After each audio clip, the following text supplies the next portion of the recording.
Hi all, in this video we will try to understand the impact of moon Antardasha in the sun Mahadasha.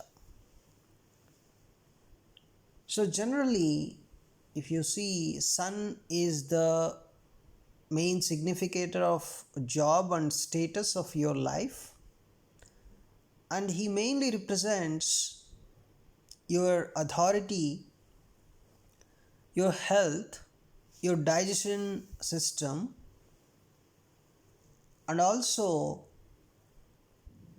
your father, and the help that you get from the government. So sun represents government also. So sun is the power, the authority, the vitality you have. Sun is basically it is soul, right? It is the representation of your health, whether it is mental health, body health, your spiritual health. Sun represents spirituality also. Now, what is moon? Moon represents your mother. Moon is your emotions. Moon is your, so generally if you observe, you may get lot of opportunities in your life, but if your moon is not so good, your opportunities turning into good results, giving good results may not be possible if moon is not good. If moon is good and other planets are good, at least some of the planets, significant planets are good, then not only you get some opportunities, you will get very good results out of them also. But if moon is not good, good results are not possible. You may get some opportunities. So if your moon is afflicted, you must perform some propitiations. So this is the thing. And sun and moon, they represent your eyes also, because in Vedas also, when they try to uh,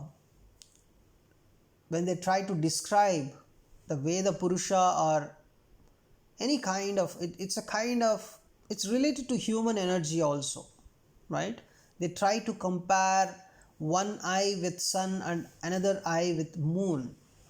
So if you take the same analogy to humans, so basically it represents the sun and moon represent your eyes health also. If sun and moon are not comfortable, you may get sight at your early age itself, right? So that is the main thing. And moon also is a karaka of your vehicles, because moon is a fastly moving planet. If you observe in the solar system, moon stays in a single sign for 2.5 days, means in a single zodiac sign it stays only for 2.5 days, and in a month it completes the whole zodiac, right? So that is the behavior of moon. Moon represents your mind, your emotions, your happiness, your mother, right?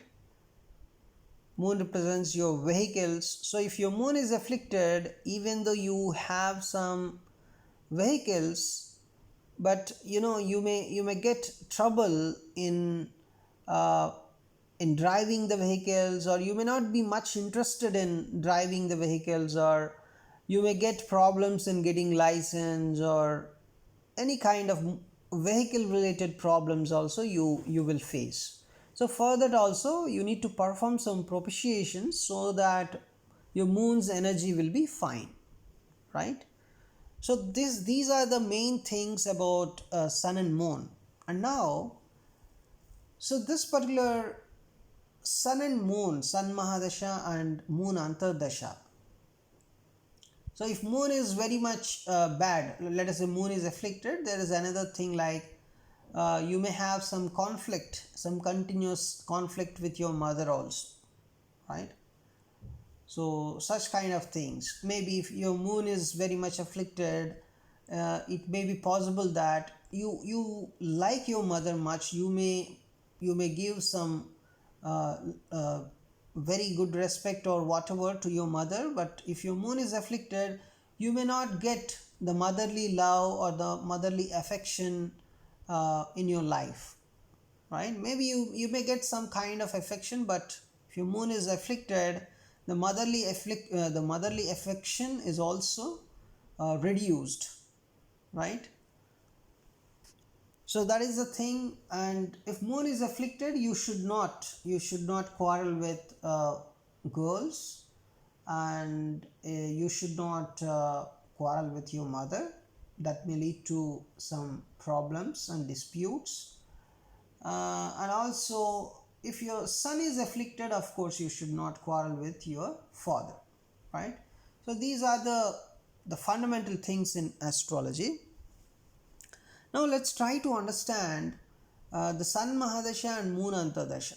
In this particular time, your father and mother may play some important role in your life, right? That is the very general trend, of course, because sun represents your father and moon represents your mother. Now let me tell you, for Sagittarius ascendant and for Leo ascendant and um, for Aquarius ascendant, for these three ascendants, moon is a functionally malefic planet. So generally, in the Antardasha of moon, they can expect some kind of bad results, right? Some kind of mental tensions, some kind of stress. Maybe if they are students, just because of not getting expected results in the exams, they may feel uncomfortable, they may feel a bit stressed. That is one thing. And if they are just like if they are married, then maybe some kind of disputes or some kind of problems may occur in moon Antardasha, or any kind of thing. If they are doing business and in the moon Antardasha, they may feel some kind of problems. Who are they? Mainly uh, the Sagittarius ascendant people, the Leo ascendant people, and the Aquarius ascendant people. They may have some difficult times in the moon Antardasha period. And there are other people who are also feel very uncomfortable in moon Antardasha. They are basically the Aslesha Nakshatra people, right? It is because it is the Gandanta Nakshatra. Gandanta is a point where you can see from a watery sign to fiery sign, you have a junction, right? So just if you observe the Pisces to Aries or Cancer to Leo or Scorpio to Sagittarius, because Pisces is water sign and Aries is fire sign, and Cancer is water sign and Leo is fire sign, and Scorpio is water sign and Sagittarius is fire sign, right? So at the junction means, let us say from 28 degrees of Pisces to 2 degrees of Aries, and also 28 degrees of Cancer to 2 degrees of Leo, and also 28 degrees of Scorpio to 2 degrees of Sagittarius. These are called the Gandanta points. So if your moon falls in these, like if your moon is in Revati Nakshatra 4th pada or Aswini Nakshatra 1st pada, or if your moon is in Aslesha 4th pada or Magha 1st pada, or if your moon is in Jyeshta 4th pada or the Moola 1st pada, right? So in that case, you have some kind of emotional drain happening during moon Antardasha, right? So if it is as it is the Ravi Mahadasha or Sun Mahadasha, most probably you may find some problems, right? If your son is also not good, you may find problems with your father related, right? The emotional drain happening just because of conflicts with the father, right? So these are the main things. And the Ravi Mahadasha, so for which signs actually sun is not so good planet, right? If you observe that, so especially for Pisces ascendant people, right? Sun is functionally malefic. That is one thing you can observe. And also for Capricorn ascendant people, Sun is functionally malefic. And for Virgo ascendant people, Sun is functionally malefic. So for Pisces ascendant people, Capricorn ascendant people, and Virgo ascendant people, basically the Sun Mahadasha itself may not be very comfortable.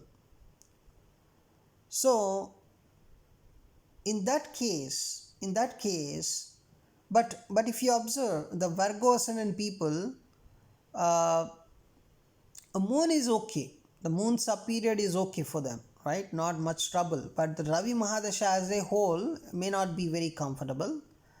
And the Capricorn ascendant people also, if moon is very good, if moon is comfortably placed, if moon is not in 6, 8, 12 houses, it's okay.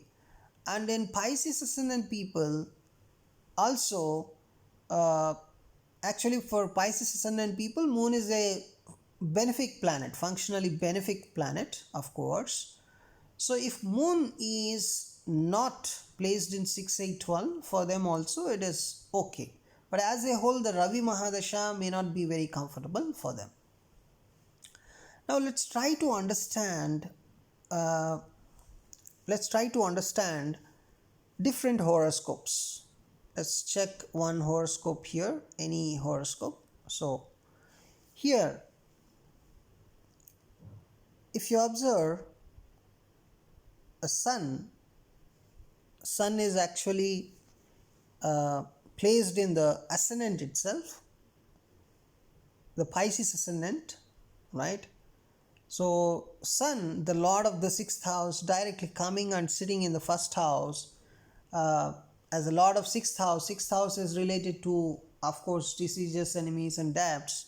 So here sun may not be very comfortable, and this sun is going to give some health issues also. So because of this, especially in Sun Mahadasha, this particular guy is going to face some health issues. And where is moon? For Pisces ascendant, moon is a functionally benefic planet, but moon is directly going and sitting in the sixth house and becoming very much weaker. So because of this reason, and also for Pisces ascendant, Saturn is also functionally malefic, right? Saturn is functionally malefic, and this particular Saturn is also watching this moon. If you observe Saturn, the 7th aspect is on Taurus, 8th, 9th, 10th is on moon. So definitely for this guy, the Sun Mahadasha and Moon Antardasha is going to be the worst period of his life. He is going to face a lot of health issues. It's very clearly evident that the sixth lord is sitting in the Sun, sixth lord is sitting in the Pisces, so health issues, and moon is also sitting in the sixth house. So this guy is going to experience a lot of health issues during his Sun Mahadasha and Moon Antardasha. Now let's try to consider another horoscope. So here, if you observe, it is the Libra ascendant. So for Libra ascendant, see, the 11th house lord is a Badhaka, right? Only for movable sign ascendants. So what is a movable sign, right? See, this particular Aries, Aries is a movable sign, and Taurus is a fixed sign, and Gemini is a dual sign. So that way you can count. So the movable sign again is Cancer is movable, and Leo is fixed, and Virgo is dual, and Libra is a movable sign, and Scorpio is fixed, and Sagittarius is dual. And again, Capricorn is movable, and Aquarius is fixed, and Pisces is a dual sign, right? So that is one thing you can clearly observe here, right? So Libra is a movable sign ascendant. So the 11th lord is actually Badhaka for movable sign ascendants. So because of that, the 11th lord is Sun, and Sun is going to be Badhaka, right?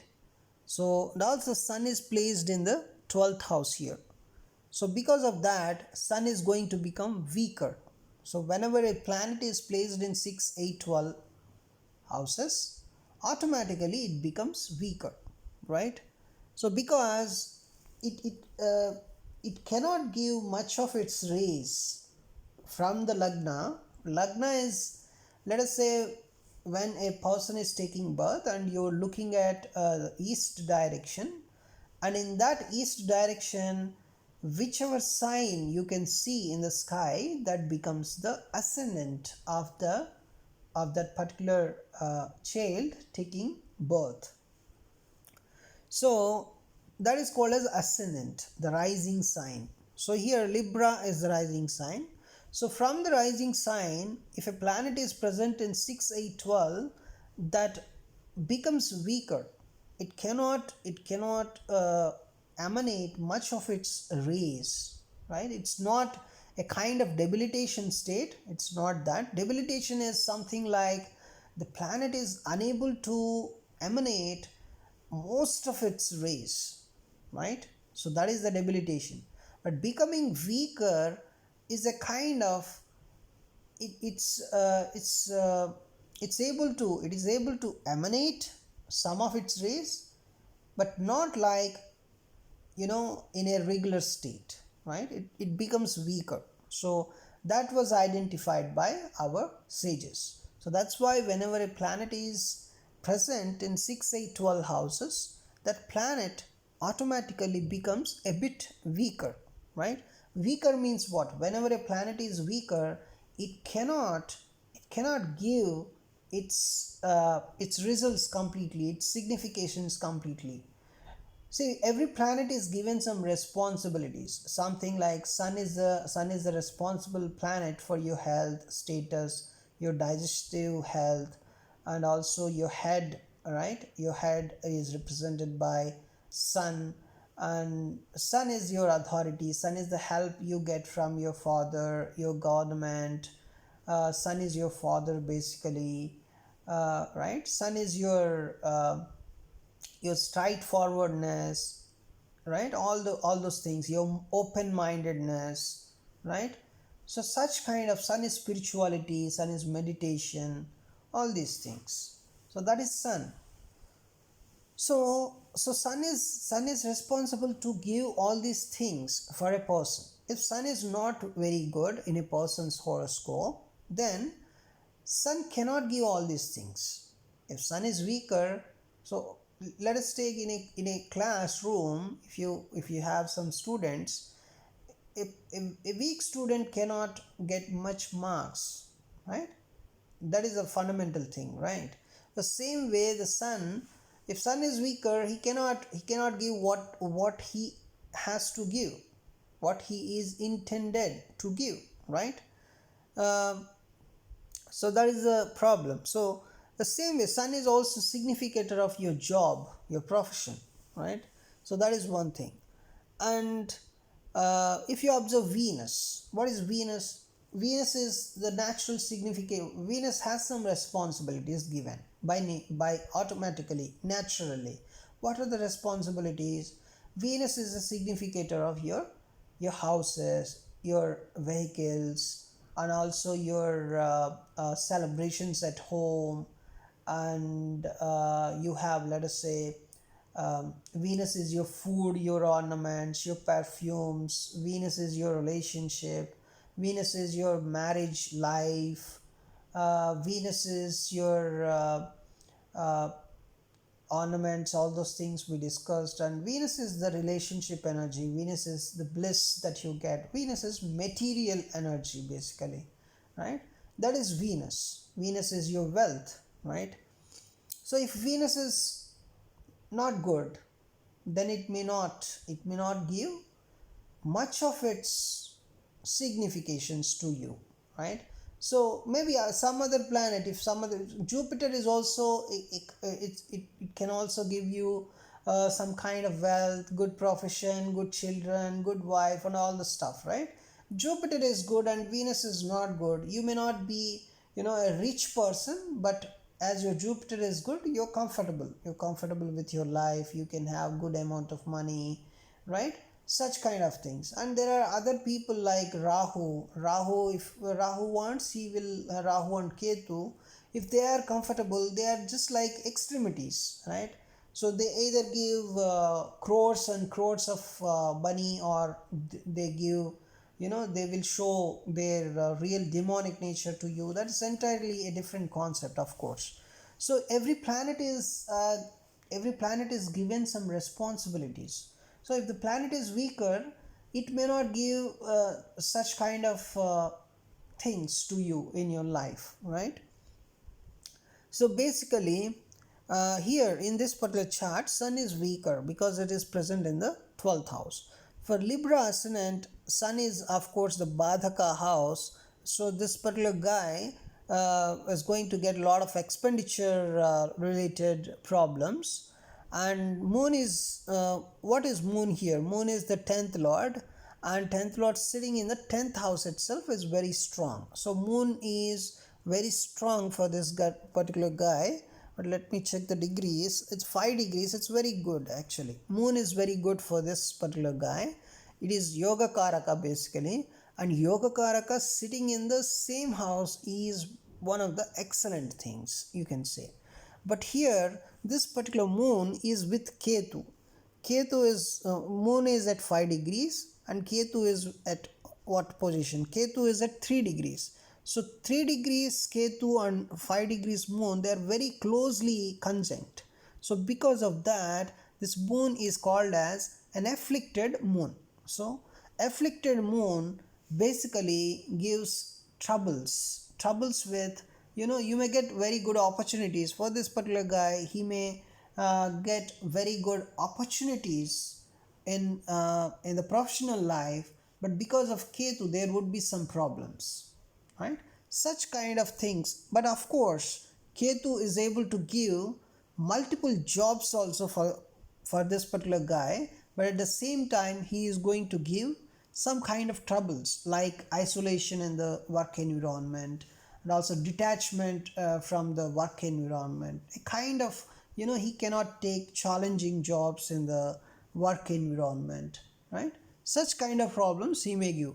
But ultimately, Ketu is also good here, but you can also say he's going to give mental problems, mental trouble in the work environment by showing all these things, detachment, and he can never take challenging positions in his work environment. So such kind of troubles he may give.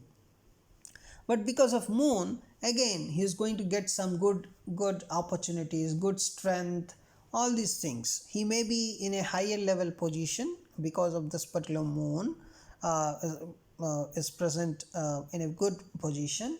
But again, in that position also he will face a lot of troubles and isolation, and of course again multiple jobs. It's a kind of, it's a combination for this particular guy, you can say.